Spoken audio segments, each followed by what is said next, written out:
ஒன்னு பேதுரு 4ஆம் அதிகாரம் 7ஆம் வசனத்தை வாசித்து பார்த்தீங்க அப்படின்னு சொன்னா, அதுல ஒரே ஒரு வசனத்தை மாத்திரம் வாசிக்கிறேன்.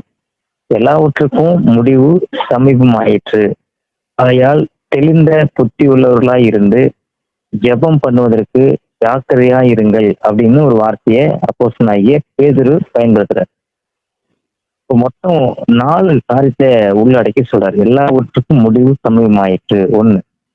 2வது தெளிந்த புத்தி உள்ளவர்களாய் இருந்து 2. 3வது ஜெபம் பண்ணுவதற்கு 4 ஜாக்கிரதையா இருங்கள் அப்படின்னு சொல்லிட்டு, அப்போ அந்த வார்த்தையை நீங்க படிக்கும் போதே கேட்கும் போதே உங்களுக்கு தெரிஞ்சிருக்கும் எவ்வளோ ஒரு கவனமா இதை நம்ம படிக்கணும், எவ்வளோ ஜாக்கிரதையா நம்ம இந்த வசனத்தை படிச்சு புரிஞ்சுக்கணும் அப்படின்னு சொல்லி நம்ம இதுக்கு அர்த்தம் புரிஞ்சுக்கிறோம். சரிங்களா? அடுத்து இந்த பகுதிக்கு நம்ம ஒரு சிறிய தலைப்பு கொடுப்போம் அப்படின்னு சொன்னா, ஜெபம் ஆத்மாவுக்கு தீங்கு வராமல் பாதுகாக்கிறது. ஜெபம் நம்முடைய ஆத்மாவுக்கு தீங்கு வராமல் பாதுகாக்கிறது. ஏன் நம்ம ஜெபம் பண்ணணும், ஏன் நமக்காக பண்ணணும், நம்முடைய குடும்பத்துக்காக பண்ணணும், நம்முடைய சபைக்காக, நம்முடைய ஊழியத்துக்காக, நம்மை சுற்றி உள்ள பிரச்சனைகளுக்காக, தேவைகளுக்காக பண்ணணும் அப்படின்னு சொன்னா, நம்முடைய ஆத்மாவுக்கு அது தீங்கு வராமல் பாதுகாக்கிறதுனால நம்ம ஜெபம் பண்ணணும் அப்படின்னு சொல்லி வசனத்தின் மூலமா நம்ம படித்துக் கொள்றோம். ஆகவே அப்போஸ்தலனாகிய பேதுரு சொல்லும்போது, ஆகவே நீங்க ஜாக்கிரதையா இருங்கள், கவனமா இருங்கள் அப்படி சொல்லி நம்ம படிச்சு புரிஞ்சுக்கிறோம். இதுல சொல்ல போனா பன்மையில சொல்றதை விட உரிமையில சொல்லி பார்த்தோம் அப்படின்னு சொன்னா இன்னும் நமக்கு வந்துட்டு அது ரொம்ப ஆரோக்கியமா இருக்கும் அப்படின்னு சொல்லி நான் நினைக்கிறேன். நீ எச்சரிக்கையா இரு அப்படி சொல்லும்போது, அது ஆங்கிலத்தில் சொல்லும்போது பி கேர்ஃபுல் அப்படின்னு சொல்லி ஒரு வார்த்தை நம்ம பயன்படுத்தப்படுது. பி கேர்ஃபுல் அப்படின்னு சொல்லி, பி கோஷஸ் அப்படின்னு சொல்லிட்டு, அடுத்து பி அலர்ட், பி வெரி அப்படின்னு சொல்லி. அப்போ இது இத்தனை வார்த்தை. அப்போ எச்சரிக்கையா இரு, கவனமா இரு அப்படிங்கிறதுக்கு கிட்டத்தட்ட 1, 2, 3, 4 விதமான வார்த்தையை ஆங்கிலத்துல பயன்படுத்தப்படுறதை நம்ம பார்க்கிறோம். அப்போ இதெல்லாம் ஒரு பொதுவான எச்சரிக்கையை குறிக்கக்கூடிய ஒரு வார்த்தையா இருக்கு. அடுத்து பாத்தீங்கன்னா சொன்னா, ஒரு விபத்து ஏற்படாமல் இருப்பதற்காக, எச்சரிக்கையா இருப்பதற்காக, கவனமா இருப்பதற்கான வார்த்தைகள் நான் சொன்ன அந்த 4 வார்த்தைகளும் அதோட அர்த்தமும் ஆங்கிலத்துல. ஆபத்து வரும் என்பதை உணர்த்துவதற்கான எச்சரிக்கை அலர்ட் அப்படின்னு சொல்லும்போது, ஆபத்து வருவதற்கு வாய்ப்பு இருக்கிறது. எப்படி அந்த வார்த்தை எப்படி பயன்படுத்தி பாருங்க, இடத்துக்கு தகுந்த மாதிரி, சூழ்நிலைக்கு தகுந்த மாதிரி அந்த ஆங்கிலத்துல இந்த வார்த்தையெல்லாம் எப்படி அது வேறுபடுது, அது மாறுபடுது அப்படின்னு சொல்லி. ஆக மொத்தம் நம்ம நோக்கம் என்னன்னு சொன்னா, எச்சரிக்கை கவனமாயிரு. அப்போ ஒரு ஆபத்து வரப்போகுது, ஒரு விபத்து நடக்க போகுது, அதுக்கு முன்னாடியே நம்ம என்ன செய்யறது, நம்ம என்ன ஆயத்தப்படுத்திக்கிறோம், நம்ம தயார்படுத்திக்கிறோம். அந்த ஆபத்துக்குள்ள விழாதபடிக்கு நம்ம பாதுகாத்து கொள்றோம். அப்போ அதுதான் ஜெபம் நமக்கு செய்யுதுன்னு சொல்லி நம்ம புரிஞ்சுக்கிறோம். இந்த வசனத்துல நம்ம என்ன புரிஞ்சுக்கிறோம் அப்படின்னு சொன்னா, என்ன சொல்றாரு, இந்த இப்ப நம்ம சொன்ன அந்த 4 அர்த்தத்தின் அடிப்படை தான் இந்த எச்சரிப்போ இந்த வசனத்தை அவர் எழுதுறாரு. கிறிஸ்தவ வாழ்வில் நம்ம கவனிக்க வேண்டிய ஒரு காரியம் என்னன்னு சொன்னா, நம்ம கவனம் செலுத்த வேண்டிய ஒரு காரியம் எதுன்னு சொன்னா ஜெபம். ஜெபம் நம்முடைய வாழ்க்கையில மிக மிக இன்றியமையாதது. ஜெபம் நம்முடைய வாழ்க்கையில மிக மிக முக்கியமான ஒன்று. இப்ப கிறிஸ்தவ வாழ்க்கை ஜெபத்துல ஆரம்பிக்கிறது, ஜெபத்துல முடிகிறது அப்படின்னு சொல்லி நாம ஏற்கனவே வச்சிருக்கிறோம். உங்களுக்கு தெரிஞ்சிருக்கும் நினைக்கிறேன், ஞாபகப்படுத்துறேன். உண்மையான ஒரு கிறிஸ்தவம் எங்க ஆரம்பிக்குதுன்னு சொன்னா ஜெபத்துல ஆரம்பிக்குது. அப்போ ஒரு கிறிஸ்தவனுடைய எழுச்சியும் ஜெபத்துல தான் இருக்கு அப்படின்னு சொல்லி நம்ம புரிஞ்சுக்கிறோம். சரிங்களா? அடுத்து நீங்க பாத்தீங்க அப்படின்னு சொன்னா, ஜெபத்துல நீங்க என்னென்ன வார்த்தைகளை பயன்படுத்துகிறீங்க, என்னென்ன விண்ணப்பங்களுக்காக நம்ம ஜெபிக்கிறீங்க, என்னென்ன விண்ணப்பங்களை நீங்க ஈடெடுக்கிறீங்க அப்படின்னு சொல்லி நம்ம அதை ரொம்ப கவனமா நாம கேட்க வேண்டியவர்களா நம்ம இருக்கோம். நம்முடைய வார்த்தைகள் நம்ம ரொம்ப கவனிக்க வேண்டியவர்களா இருக்கிறோம். நம்ம விண்ணப்பங்கள் ஏறெடுக்கக்கூடிய விண்ணப்பங்கள் நம்ம ரொம்ப கவனிக்க வேண்டியவர்களா இருக்கோம்.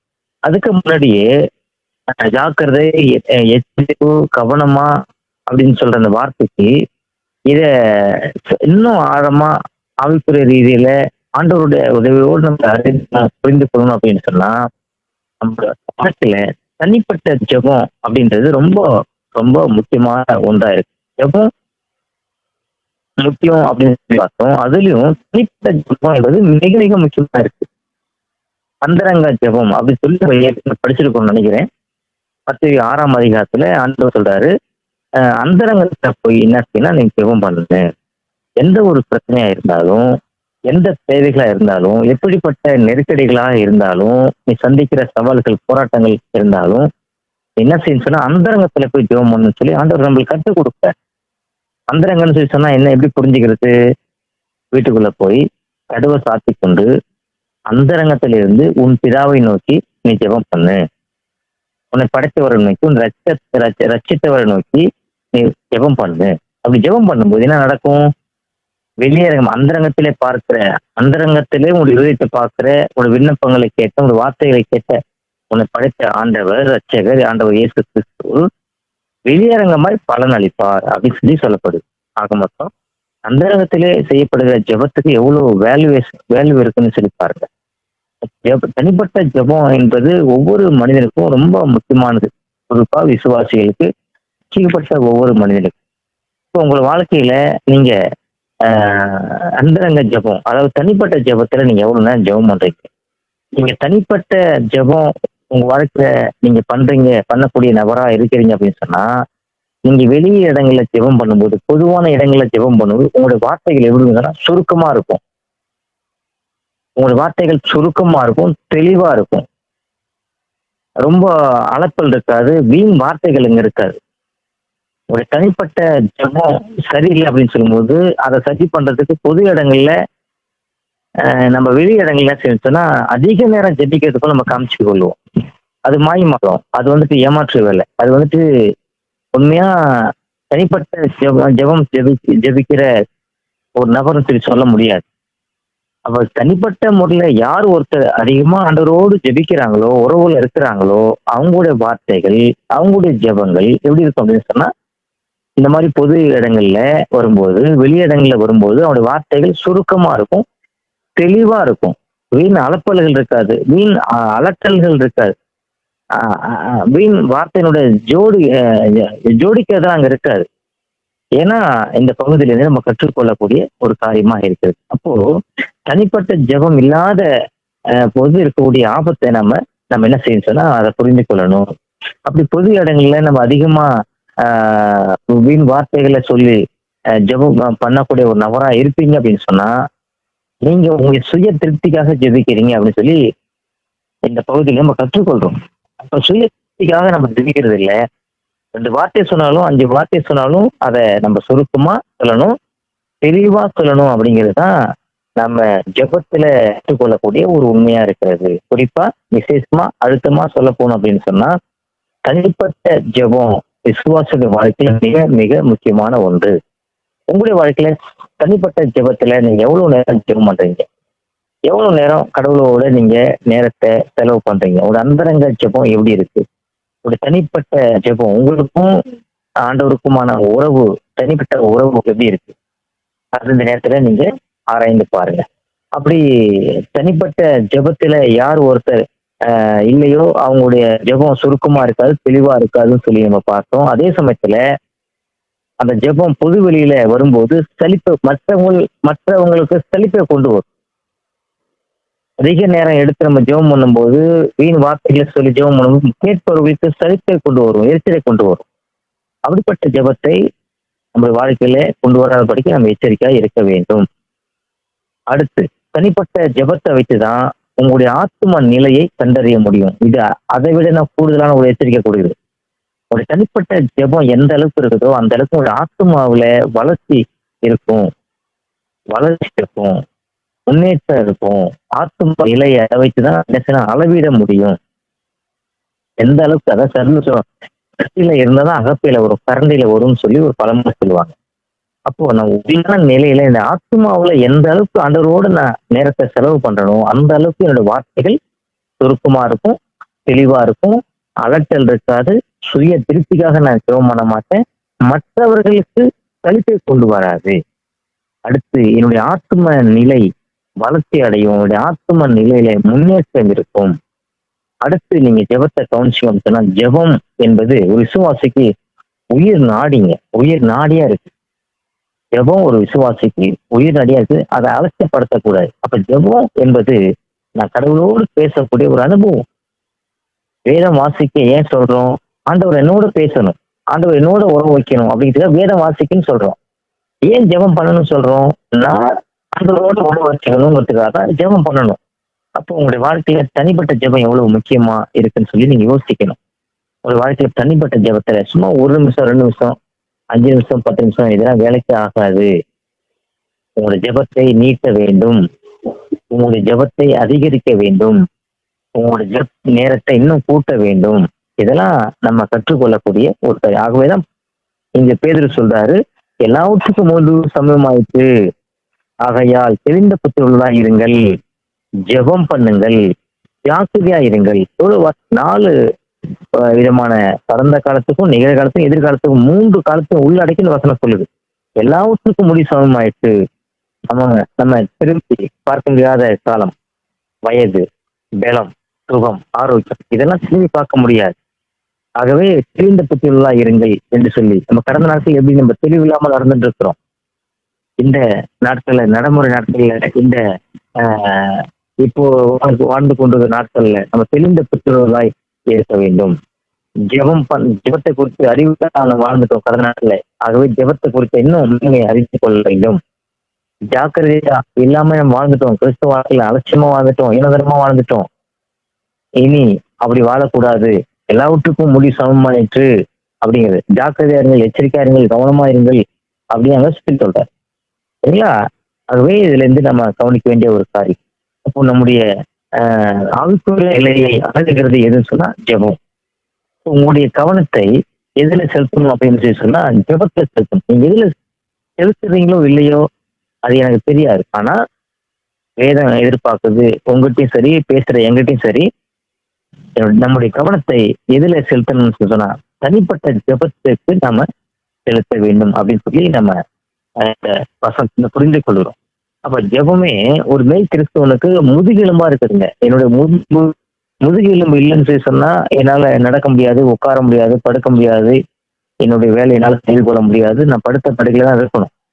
அப்ப அந்த முதுகெலும்புடைய நன்மை தான் நான் இன்னைக்கு எழுந்திருக்கிறேன், உட்கார்ந்துருக்கிறேன், நடக்கிறேன், படுத்துக்கொள்றேன், வேலை செய்யறேன், நான் நடமாடுறேன், எல்லாத்துக்கும் முதுகெலும்பு. அப்போ கிறிஸ்தவ வாழ்க்கையில ஜெபம் எனக்கு முதுகெலும்பா இருக்குது. நீங்க பிரசங்கம் கேட்கறீங்க, தப்பு இல்லை, நல்லது. கைப்பிரதிகளை படிக்கிறீங்க, புஸ்தகங்களை, கிறிஸ்தவ புஸ்தகங்களை படிக்கிறீங்க, கிறிஸ்தவ விசுவாசிகளோட ஐக்கியத்தை இருக்கிறீங்க, நல்லது. ஆனால் உடைய ஆவிக்குரிய வாழ்வை வாழ்வதற்கு இதெல்லாம் உதவி செய்கிறது இரண்டாந்தரமான காரியங்கள். ஆனா தனிப்பட்ட ஜெபம் தான் உங்களை முதலாவது உருவாக்குகிற காரியம். தனிப்பட்ட ஜெபம் உங்கள்கிட்ட இருக்கும்போது அந்த ஜெபத்தினுடைய வளர்ச்சி, அந்த ஜெபத்தினுடைய விளைவு பிரசங்கத்தில் இன்னும் உங்களுக்கு என்ன செய்யணும், உங்களை உற்சாகத்தோடு கொண்டு செல்லும். நீங்க ஆவிக்குரிய புத்தகங்களை வாசிக்கும் போது இன்னும் உற்சாகத்தோடு அதை வாசிக்க உங்களை கொண்டு போவோம். கிறிஸ்துவ ஐக்கியத்துல இன்னும் மாய்மாலம் இல்லாம நம்ம என்ன செய்வோம், ஆரோக்கியமா நம்ம கொண்டு போவோம். அடிப்படையா தனிப்பட்ட ஜெபம் தாங்க ஒரு விசுவாசிக்கு அவசியம் அவசியம் அவசியம் என்பதை நம்ம இதுல இருந்து வலியுறுத்தி சொல்லக்கூடிய ஒரு காரியமா இருக்கு. அப்ப தனி ஜெபத்தை நீங்க யோசிச்சு பாருங்க. தனி ஜெபத்தை எந்தெந்த வழியில நீங்க அசட்ட செய்றீங்க யோசிச்சு, தனி ஜெபத்தை எந்தெந்த வழியில நீங்க உதாசீனப்படுத்துறீங்க யோசிச்சு பாருங்க. அப்ப தனி ஜெபத்தை செய்ய விடாதபடிக்கு உங்களை தடைப்படுத்துகிறது எது, அதை இன்னும் கண்டுபிடிங்க. அதை கண்டுபிடிச்சி எதுவா இருந்தாலும் அதை விட்டு விலகி வாழ பாருங்க. இதுதான் கிறிஸ்துவ வாழ்க்கையில அப்போஸ்தலனாகிய பேதுரு அடிபட்டு வலி வேதனையோட அங்க சொல்றாரு. தனி ஜெபத்தை தடை செய்யக்கூடிய எந்த காரியங்களா இருந்தாலும், அது மக்கள் கூட்டமாக இருக்கலாம், நீங்க செய்யக்கூடிய வேலையா இருக்கலாம், நண்பர்களா இருக்கலாம், உறவுகளா இருக்கலாம், சூழ்நிலைகளா இருக்கலாம், எதுவாக இருந்தாலும் அதை விட்டு விலகி ஓட வேண்டும், வாழ வேண்டும். விலகி வாழ வேண்டும், விலகி ஓட வேண்டும் என்பதை இந்த காரியவாசனம் நமக்கு சொல்லுது. ஆகவேதான் எல்லாவற்றுக்கும் முடி சமயமாயிற்று, தெளிந்த புத்தியுள்ளா இருங்கள், ஜெபம் பண்ணுங்கள், ஜாக்கிரதையா இருங்கள். 4 உண்மைய அப்போஸ்தலனாகிய பேதுரு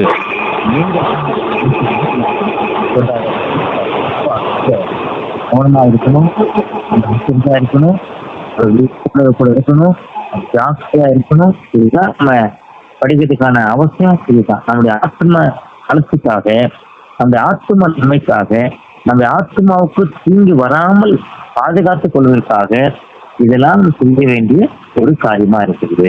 உங்க வாழ்க்கையில நீங்க யோசிச்சு பாருங்க. உங்களை தனிப்பட்ட ஜெபத்துல உங்களுடைய வாழ்க்கையில முன்னேற்றம் காணப்படுறதா?